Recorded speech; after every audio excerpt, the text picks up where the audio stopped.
Avant la pause, on vous parlait de cette décision de la direction du Canadien qui, visiblement, semble avoir perdu patience face aux difficultés répétées devant le filet. L'organisation a annoncé ce matin le congédiement d'Éric Raymond, donc l'entraîneur adjoint responsable des gardiens de but. C'est Marco Marciano, donc, qui va prendre le relais. Lui qui arrive du Rocket de Laval, donc qui va assurer l'intérim, du moins, jusqu'à la fin de la saison. Et pour réagir à cette nouvelle, je joins notre collègue analyste à TVA Sport, Éric Fichaud, mais surtout ancien gardien dans la LNH. Éric, bon après-midi. Bon après-midi, Annie. Est-ce que cette décision te surprend ou c'était devenu inévitable? Ben, on avait déjà, écoute, on entendait déjà des rumeurs concernant, le poste d'entraîneur de gardien depuis déjà quelques semaines, et c'est tout à fait normal quand tu as de l'inconstance dans tes performances devant le filet, ben c'est souvent des réactions qu'on va voir, et on peut regarder un peu à travers la ligue. Du côté des Maple Leafs, on a congédié l'entraîneur adjoint qui est en charge d'avantages numériques parce que ça ne fonctionnait pas. Les Islanders ont fait la même chose avec leur entraîneur de gardien.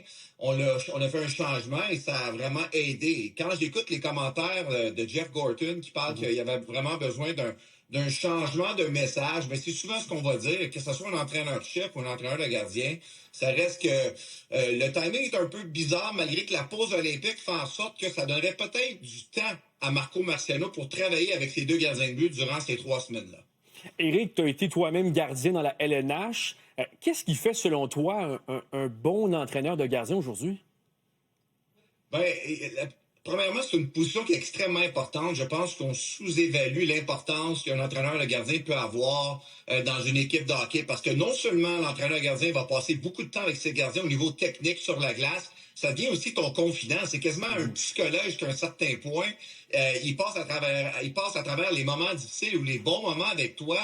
Donc, si tu as moins, je te dirais, une affinité avec ton entraîneur gardien, ça peut être plus difficile. Mais là, il faut faire attention parce que j'entends toutes sortes de commentaires sur Éric Raymond. La saison dernière, c'était la meilleure année de Samuel Montembeault durant sa carrière professionnelle, et l'entraîneur de gardien était Éric Raymond. Je ne crois pas qu'Éric a changé sa façon de faire cette année.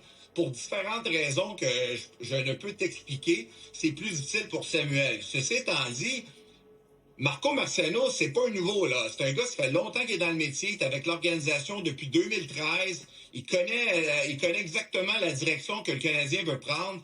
Travailler avec Dobej dans la Ligue américaine. Connaît Samuel pour avoir travaillé avec lui il n'y a pas plus de ça, environ un mois. Donc, on prend vraiment quelqu'un qui va fitter directement dans où on veut aller. Et je pense que c'est vraiment ça qui a pesé dans la décision. Bon, quand Samuel Montembeault performe, évidemment, on lance des fleurs à son entraîneur, l'entraîneur des gardiens. Quand ça va moins bien, c'est encore le cas. Jusqu'où, Éric, la responsabilité d'un entraîneur de gardien va quand les performances ne suivent plus sur la glace? Ben, c'est un peu la même chose qu'un entraîneur-chef dans le fond. Tu as un mandat comme entraîneur de gardien de tenter de redresser tes gardiens. Et je suis convaincu qu'Éric en a fait du vidéo avec Samuel, lui a montré, écoute, les choses qu'il faisait de bien, qu'il faisait de moins bien. Et c'est clair que si tu n'es pas en mesure de redresser la situation, ben malheureusement, souvent, ça va être toi qui vas payer. La Ligue nationale, ça ne pardonne pas. C'est une business de succès. Si tu ne gagnes pas les matchs, il y a malheureusement des personnes qui vont perdre leur emploi. Mais c'est pas la première fois qu'on voit ça.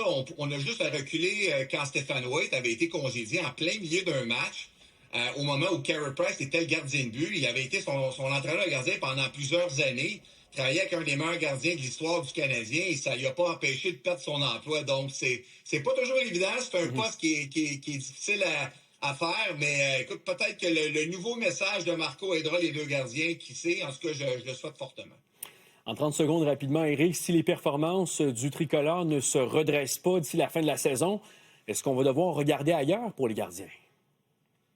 C'est certain que Ken Hughes et Jeff Gorton vont avoir des décisions à prendre. Et là, demain, déjà, on sait que Dobej se retournera devant le filet. Je crois fortement que l'organisation attend de voir un des deux gardiens finalement prendre le filet et le garder, là, de finalement montrer qu'on peut avoir un numéro 1 qui va être solide, qui va avoir de la constance dans ses performances. Et si ce n'est pas le cas, comme on va à travers la Ligue, il va y avoir des changements. La première étape, c'est l'entraîneur de gardien. Et moi, je pense que c'était peut-être la décision la plus facile à faire. La deuxième, ben, ça sera une transaction si jamais on est rendu là. Très bien. Éric Fichaud, merci beaucoup d'avoir été avec nous cet après-midi. Ça fait vraiment plaisir. Merci.